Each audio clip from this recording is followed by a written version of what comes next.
Hello, this is John Peterson. It is a beautiful day in Washington, D.C. Justin and I have been working on this presentation for our active community here in D.C., and it's happening all over the country, so we wanted to share it with you. Buying and selling real estate is changing. Big data, algorithms, artificial intelligence are starting to invade our real estate investment space, and I want to talk to you about that and how we can combat that. I'm sure you've all heard of Zillow. Zillow is a big, hairy monster. And now Zillow has done something that's even a little bit more scarier. On their site, they have a big button in the right corner that says, "Sell your house to me." And now they're beginning to buy, renovate, and sell houses. They started out in 2 markets, and now they're in 9 markets. And if this is in your market, you're already starting to feel a little bit of this effect. And if not, folks, it's coming. So be aware of it. Another big giant company that I know we've all heard of and probably all use is Amazon. Twin Rock Partners is talking about this, about how Amazon is exploring the idea that you might be seeing in the near future signs all around your community that says Amazon homes for sale. That's kind of a scary proposition. And they came out with this quote that I thought was absolutely perfect, because we're starting to feel that here in our area, and maybe you are too. Any company that can simply simplify the process of buying and selling a home by incorporating artificial intelligence, consolidating public available data, and streamlining the paperwork process will massively disrupt the real estate business. And in fact, folks, that's already beginning to occur. So you have companies like Zillow and Amazon invading our space, and we have to make sure that we're aware of this so we can make changes to make sure our businesses are viable going in the future. There's other things that are happening, and I'm sure you felt some of these. Major weather events like hurricanes, major snowstorms, ice storms. Folks, these seem to be everywhere now. And again, I'm not smart enough to figure out if it's just the natural order of weather or whether it's climate change, but I do know it's raining all the time here in Washington, D.C., and as a real estate investor, that really sucks. I got a lot of flooded basements to deal with. So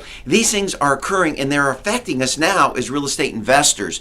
Also, we have one-time economic events. Let me go to that slide. You have a government shutdown. Folks, it was scary. I don't know about you, but seeing people in bread lines after missing literally one paycheck, man, that's something that we all don't want to deal with. So all this is converging to have a major effect on us as real estate investors. And if you're starting to feel or hear other investors saying, man, it's hard to find that next good rental property, or I'm really having a hard time figuring out how to make the numbers work on these buy, renovate, and sells. Folks, this is some of the reason that that is going on. Now, what we can do to make sure that we're viable and we shift our business, and something that we're talking to our active investors here in Washington, is you have to micro-target, folks. The thing that the big hairy monsters, the Amazons and Zillows, can't do is they can't have these personal relationships that you can have in your community with vendors, with other investors, with sellers. Combat some of this with micro-targeting and really shifting your business into personal, strong relationships.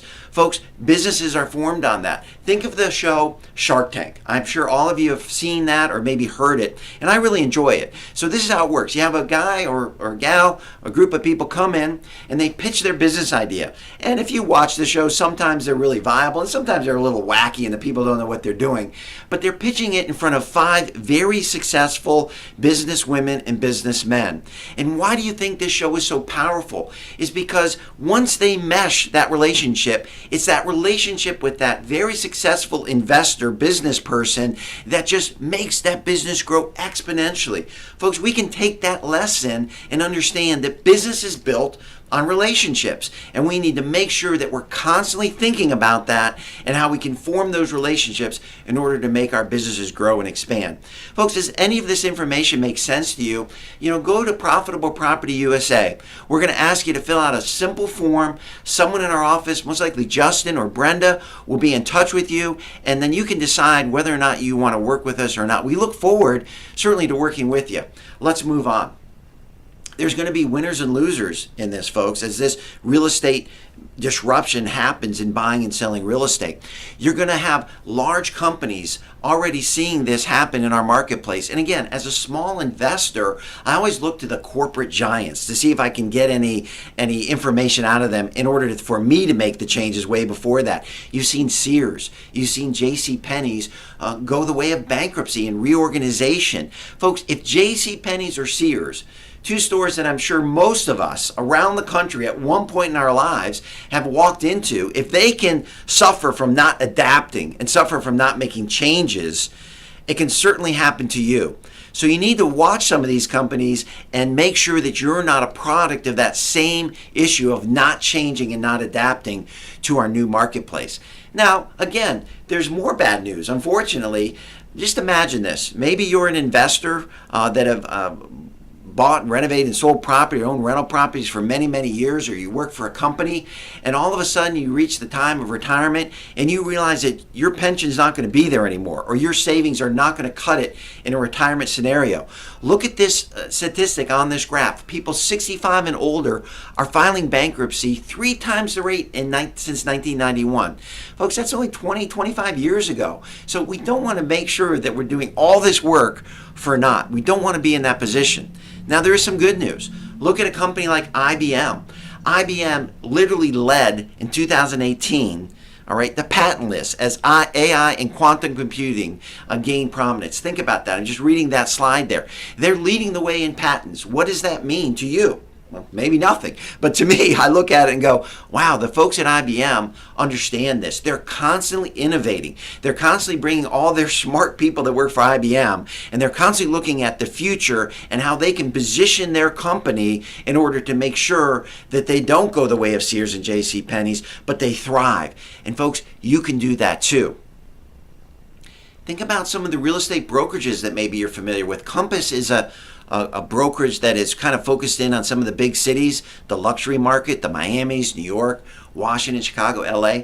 And again, they've rolled out a new service. They're always looking for ways that they can gain traction in the marketplace. They're looking at what sellers want, and they're providing those services. They've come out recently with a staging and renovation service. And if you read this slide, folks, it's amazing. They're not even charging up front for these services. Once the property is sold, they will get the return on this expense. But you would never even see this 5, 6, 7, 8 years ago. But again, they're looking at the Redfins. They're looking at eXp Realty. They're looking at all these other companies that are forming and that now are getting ahead of some of these services, if you will, that sellers want and need. So again, Compass is doing the right thing. They're testing this. They're playing around with it. They're seeing if this little piece will gain them market share in the markets that they're interested in. So again, always adapting, always changing. Let's think about this, all right? There's going to be some folks that are going to adapt and make the changes. What's really heartbreaking, it's really hard for me as I work with a lot of different investors around the country, is that you see people that you know that have done very well. In fact, I met Ed about a year ago. Ed's an investor here in our area, and he was flying, right? His buy, renovate, and sells were working well. He was cashing some nice $30,000, $40,000, $50,000 checks. He told me that he picked up a couple rental properties that were really cash flowing.